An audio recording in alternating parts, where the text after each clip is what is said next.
Assalamualaikum warahmatullahi wabarakatuh kawan-kawan, sahabat. Jumpa lagi dengan saya Muhammad Fishing Channel. Hari ni saya mancing lagi lah kawan-kawan. Saya dah baling tiga pancing lah. 3. Tapi tak adalah ikan, tak ada. Sekarang toman kurang lah. Bukan musim dia kan. Kurang toman lah kawan-kawan. Dah 1 jam lebih lah saya baling lah.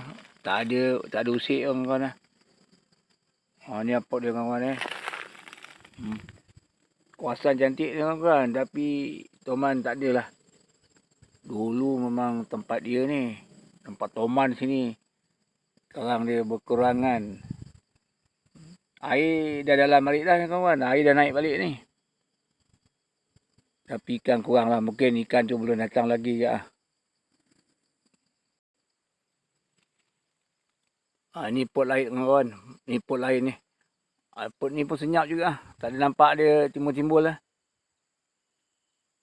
Ni lain pot ni.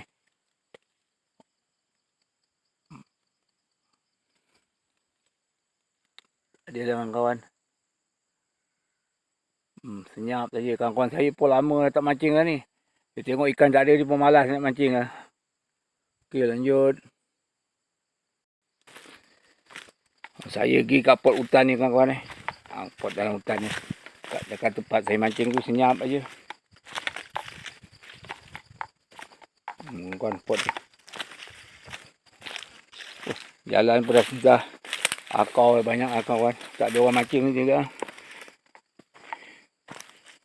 Ni pot yang kawan. Ni kat hutan ni pot dia.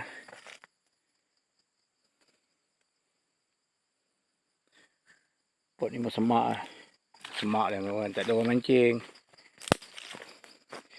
Ni plastik ada ni. Tak tahu siapa yang letak ni. Dia orang mancing lah tu.